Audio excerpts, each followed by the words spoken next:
Welcome back to the God Center Men's Recovery Show. I'm your host, Tim Holloway, and I'm glad to be back at you once again. If you're new here, this is a show for Christian men inside of recovery who want to live an awesome spirit-filled life. If that is you, welcome. All right, so we are going to dive into our topic. We're going to continue on a short little recap for about a minute or two, and then we're going to dive into our material for today. So we are talking about weathering the storms, and I'm going to unpack and examine every possible thing that I can about going through difficulties and triumphing over those difficulties in a successful manner.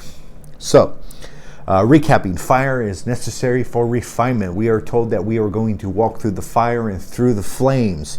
We have the promise that God is going to be with us. We are called to be fire walkers. And that is during painful situations, during trials and tribulations and all of these different things.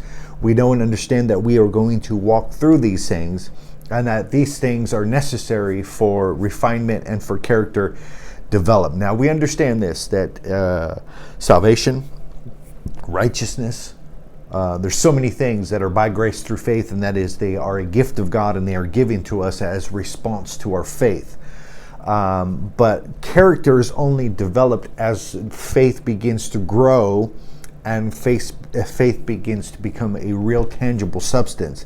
And that is the ability to go through situations and still maintain your faith, still have trust and reliance. This is what builds character and what builds grit. Now, character is not built on easy street. And that is when everything is going smoothly for you and everything is just like smooth sailing, if you will. Character is not going to be developed during those times. Character is forged through the fire. Now, when I think about that, I think about steel, because I've watched a couple of those blade shows where whoever builds the best blade wins. And you know, the steel is hardened, and it becomes a usable tool when it is put into the fire, right? And it is quenched, and so it comes out of the fire and comes back into a cold temperature or normal temperature, and it is quenched and it becomes hardened and battle ready. That's what I think of when I think of going through the fire and through the difficulties in our life. The heat is turned up, and the impurities come to the surface, and when they begin to get skimmed off, and we begin to get hardened and battle tested, and that is that we are not going to fail or falter. Number two is we talked about resisting the storms as resisting everything that you want. So we have a natural tendency for comforts, for security, and for safety, and that is to be in a life that's on the shore, that's not inside the boat. And we got to understand that if we resist the boat or we fail to get inside the boat, we choose, we're going to go a different path, a path that it looks more easy. I can guarantee that we're going to miss out on what we really want in life because the storm is the way.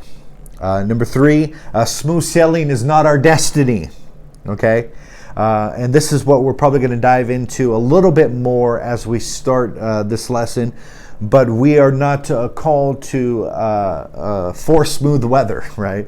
We are called to go into the enemy's camp, if you will, or to enemy territory and begin to take spoils, right? We are a soldier, we are in an army, we are in warfare, and all these different analogies that I could give you tells you that we are not, smooth sailing is not quite our destiny. Number four, we talked about the lie. And the biggest lie is that I'll be okay when this chaos stops. When things get back to normal, or when I can finally breathe again, and all of these excuses that we make for not going all in with God, I'll do that when, right? And what it correlates to is when things begin to be smooth sailing, then I'll go all in with God, and I'll go all in with all of these different things. And the fact of reality is that the chaos never stops. Life never stops being life. And so we never get around to all of those good things that we claim that we're going to do when we push them off to a better day. Today is the day of salvation. Today is that better day. And the quicker we grab a hold of that and smash that lie, the better. Number 5, and the last one for the recap is we mostly desire what we cannot have, and it's never enough. We're definitely going to talk about that more in depth in the future lessons. But the reality is that the desire, the lust within us is for more, and more. Okay? And it is never enough. Luke 8:22 says this. Now it happened on a certain day that they got into a boat with his disciples, and he said to them, let us cross over to the other side of the lake. And they launched out. So once again, getting in the boat and getting into this storm-filled life.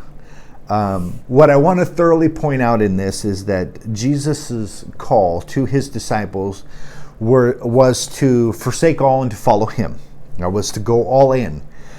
He said, if you don't deny yourself, take up your cross and follow him, you're not worthy to be his disciples. So in that we have 3 analogies. Deny yourself, take up your cross, and follow him. And all of these were requirements to go through the storm. You can guarantee that there was going to be a storm in denying yourself. You see, you have certain desires and certain wants and all of these different things. And self-denial doesn't particularly come naturally for us. Now, it takes us really begin to practice self-control, begin to yield to the Spirit of God, and all these different things to begin to manifest and to walk this out. But self-denial is a must. Because if we go around in this world and think that we're going to get our way all the time, and that's what storm-free life is. Storm-free life, if I were to give you a definition, would be where everything manifests to your will, and that everything goes your way. And let me tell you, it's easy to be happy when your circumstances are such, right? And so this I want to point out is that, we are not really called to this amazing life in the natural. Okay? I must put that because we are called to live the abundant life, and that is the life that Jesus died to give us. And that is that we have a relationship with God, we're open, we have peace, we have communication, we have acceptance, we have the Spirit of God speaking to us and manifested inside of our life. That is the abundant life. But there are some people that got this illusion that the abundant life is, somehow that I am going to be famous and that I'm going to receive a lot of riches and that I'm going to have miraculous health and all of these different things, when that is not the promised reality. Now, the promised reality is not a storm-free or a fire-free or whatever kind of life, a life on the shore. That's not the promise. The promise of the abundant life is peace in the storm, and that is the big difference. Because many of us want freedom from the storms. And that is that we don't want to go through the fire, we don't want to go through the water, we don't want to go to flood, we don't want to go to the pits, the deserts, everything that I talked to you about that the Bible says that we are going to go through. We don't want to go through those things. And this idea that the abundant life is to escape all hardships is a lie. And the quicker that we get over that, the better off that we're going to be. So what happened to the disciples? That's what I want to thoroughly point out before we move on. Because if Jesus promised some abundant life in this earth, and that they were going to be filled with somehow entrepreneurial success or extreme business success and all of these different things, then there was something severely lacking inside of the disciples' life. So Peter and Paul. Okay, Peter was the one that I talked to you about the other day, where Jesus even told him and foretold his death. Talk about a mean thing to do, and to bring somebody out of this false narrative of positivity and to bring them into reality. I don't know about you, but if you were foretold your own death, the idea of being, positive mindset and just think happy thoughts and expect good things would not pan out in a real truth reality scenario. What you would do is that you would thoroughly expect to go through the situation, and you would say that I'm going to make sure that I'm battle tested, that I'm battle born, that I have the ability, the trust in God to be able to withstand a certain thing that is going to come upon your life. Know this. If you were to experience, foretold that you were to experience financial ruin. You would probably make sure that you accumulated whatever you could. If you knew that there was going to be a great famine and there wouldn't be enough food inside of the land and you wanted to be able to prolong your existence, then you would stockpile food. So what I say in all of that is not the prepper mindset. But what I'm saying is that we know that we are going to experience difficult situations and that things are going to happen to us that we're not going to like. And it would be important for us to really know and understand those expectations so we can begin to prep accordingly. I think that's really important. Does anybody who wants to build a tower doesn't first down and consider the cost? And the reality is that these disciples, they counted the cost. Jesus didn't say, follow me and everything is going to happen your way. And all of a sudden mansions are going to be delivered to you and people are going to throw money at your feet and you're just going to walk in this extreme wealth and worldly power. He didn't say none of that. And so the manifestation of this is Peter and Paul, they were both killed. They were both murdered. And they think around in about 66 AD during the persecution of Emperor Nero.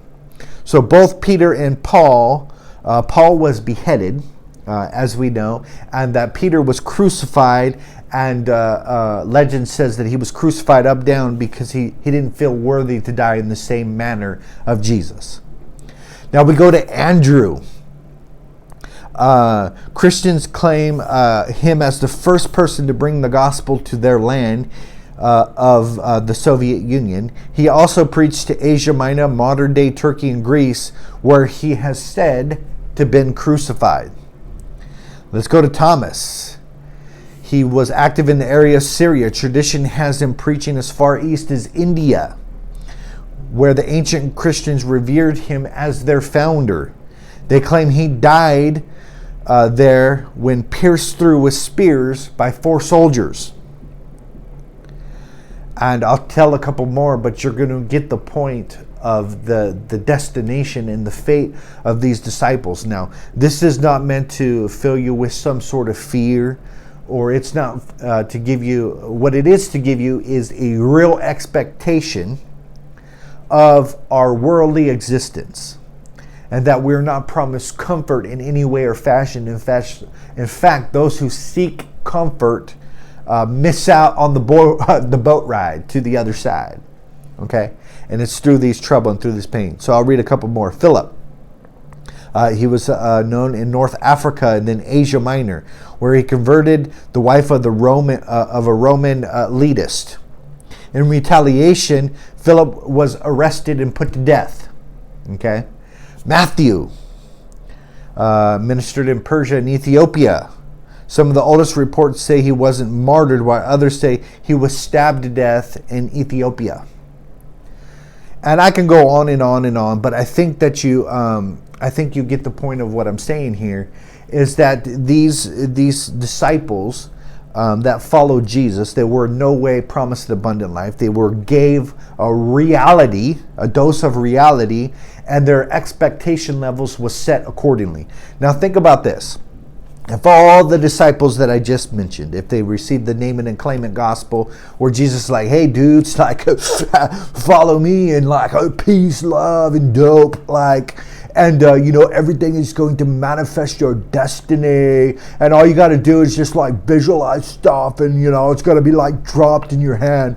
All right, dude. Like, you get what I'm saying? Like, that message wasn't proclaimed. If that message was proclaimed, all of these men would have false expectations, and they would have never ever given their life for this reason. Okay? Because their hope would have been dashed and diminished by life circumstances. And here's what I feel is happening. Because of these false expectations, we have these false hopes, and it is really, really causing us our hope and our expectations to be dashed.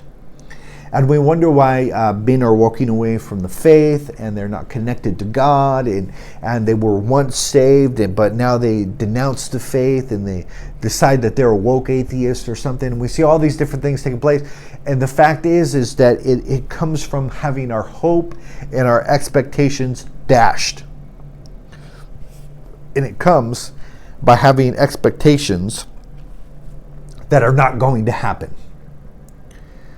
And we place these expectations upon God, and it's just not going to come to pass. So this storm-free life, it always getting what we want. Now, in the material realm, I want you to think about this. If everything that you touch turned to gold, what kind of challenges would you really have?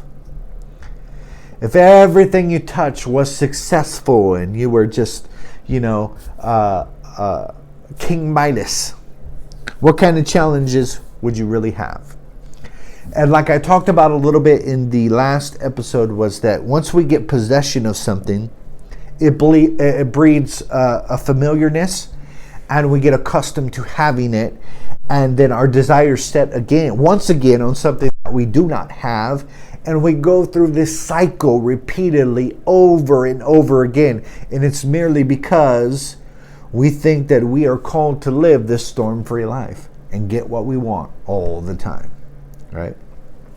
So, have you ever had a new car? I'm sure you have. And having that new car smell. I still remember my first vehicle. I think I was 20, and I got my first brand new car. I had 2 cars before that, and it was amazing. Coming up with the down payment, feeling self-sufficient, negotiating my own interest rate, which was terrible. I paid like some god-awful amount, and my parents were mad at me for not taking an adult with them. But anyways, I felt this pride in this new car, and I had the new car smell, right? And you know how it is, man. You take care of your car, you wash your car, you appreciate your car, and there goes a lot of time into care for it. You make sure that people don't eat in it, right? But the reality is how, I don't know how long, but that does wear off. And you no longer take it you no longer wash it like you used to. You no longer make sure the tires are nice and black and cleaned up and all this stuff. That the feelings that you have once they dissipate and they deteriorate. They don't stay the same. And so now all of a sudden the people are eating in their car. There's jelly beans on the floor, and it hadn't been vacuumed in 6 months, and all of these different things is because possession breeds this sense of normality, and where we get used to the blessings.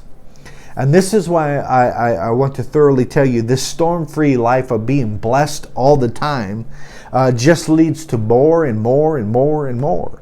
And that is that the lust is never satisfied. And once we get what we want, what do?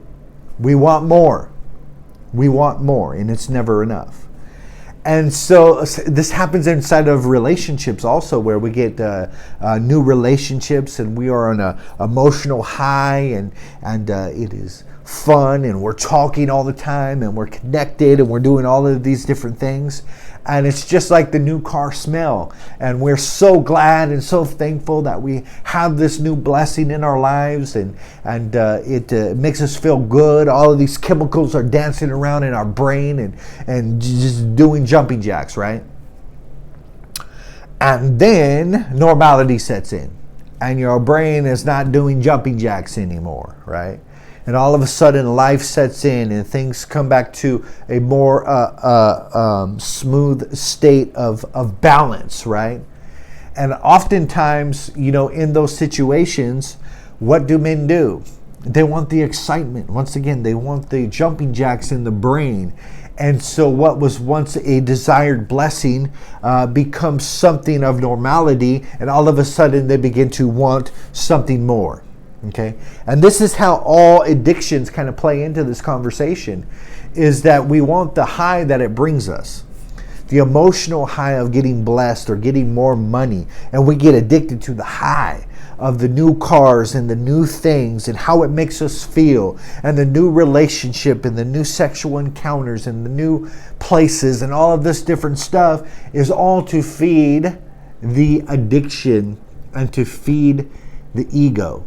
And it all springs from not getting in the boat. It all springs from pursuit of this life on easy street. So the reality is this, is that getting what we want and that is the natural desires according to the flesh, doesn't bring us the satisfaction that we are looking for. And that there is fulfillment found, but it's not found in worldly temporal things. When I think about this conversation, I think about people who win the lottery, right? They win a lot of money. You watch the shows, right? Where are they now? And what are they doing now? And what they do with the money and all of these different things. And the reality is that their life, for the most part, and for the most people, is no better than before they won the lottery. In fact, the same negative habits, the same spending habits, the same saving habits, the same everything still progressed. And all of a sudden, they found them pretty much in the same condition that they were. Though it might have been a fun ride to go out and purchase, these things and these properties and these houses and be in the limelight for a little while with your family and buy them stuff. And though it might have been a fun for a season, there was no lasting fulfillment inside of those things, right? And it shows and it manifests because they're no better off than what they used to be, right? And it doesn't make you happy. This always reminds me of elite people who have great talent and great skills as comedians, as actors, as singers, as songwriters, and all of these different forms of arts who don't deal with their demons, right? And they have the money, they have the looks sometimes, or sometimes they're just ugly, but they have the looks sometimes. They have the ability for the relationships, if they pursue it, and they perceive to have everything that this world has to offer. But yet, they're unhappy. They're not fulfilled. So fulfillment doesn't come on the shore. Fulfillment doesn't come with the life of no storms. Remember this story. The children of Israel, while they were in the wilderness, they were getting manna from heaven. And that is, there wasn't much to eat inside of the wilderness, and God had to supernaturally provide for them, okay? And so he did this by providing manna from heaven, of course, symbolic of Jesus as the bread that comes down from heaven. But at any rate, they ate of this manna, and they did for a a period of time. At the beginning, we're so grateful for the manna, like, bread from heaven, hallelujah, right? And we get so excited and we get so stoked for this miracle and the supernatural providing of the Spirit of God inside of our lives. And we're grateful. We're doing a little jig, doing a little dance, we're happy. And what began to happen with these people over normality and everything, the miracles became normal. And all of a sudden they begin to lust and desire for something else. And it began to go deep within their soul that they begin to grumble and complain and say, you know what, we want meat. We are so sick. We are so sick of the manna. We're so sick of God's provision of what he provided, okay? And it has become so normal for us that we begin to lust and desire after other things. And they begin to want meat. And as the story goes, God provided them meat. 3 foot deep. In all directions. It was kind of like this lesson being learned, and it's definitely a lesson that we have to learn.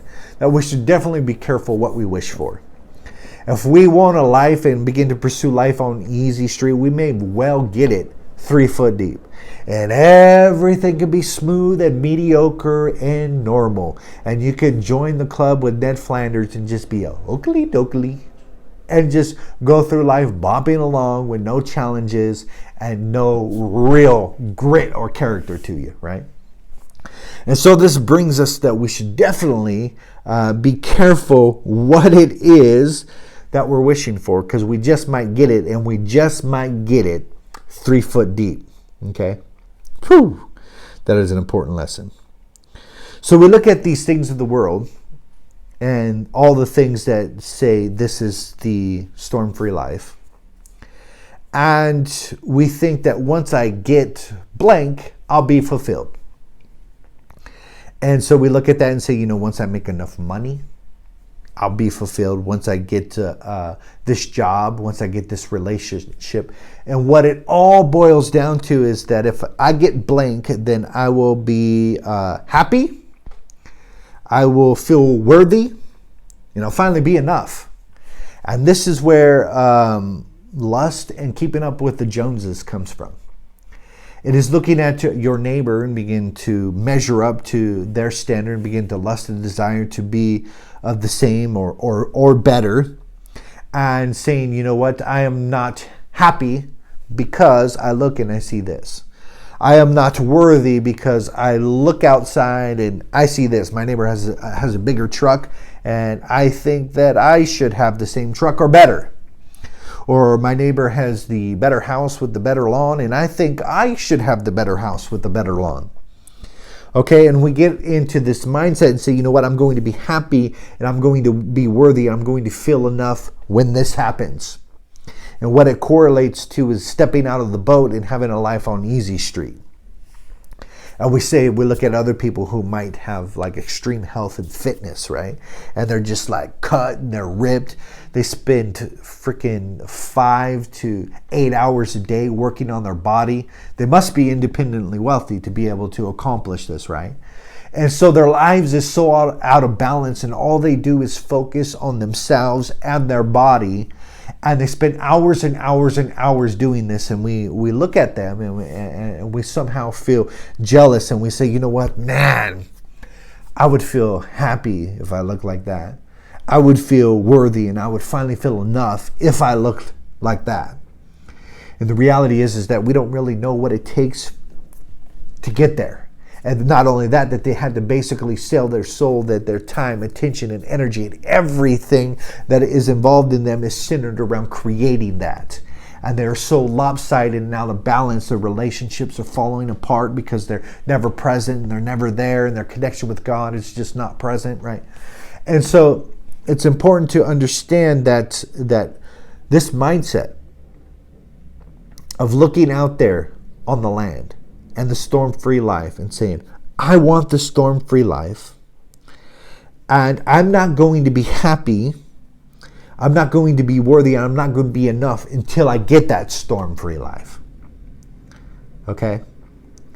And this is where the extreme danger comes in. Here's what I know to be true. If we are operating from the mindset that we have to strive in the struggle to become happy, worthy, and enough, we are setting ourselves up for failure, because happiness, enoughness, and worthiness is out there somewhere.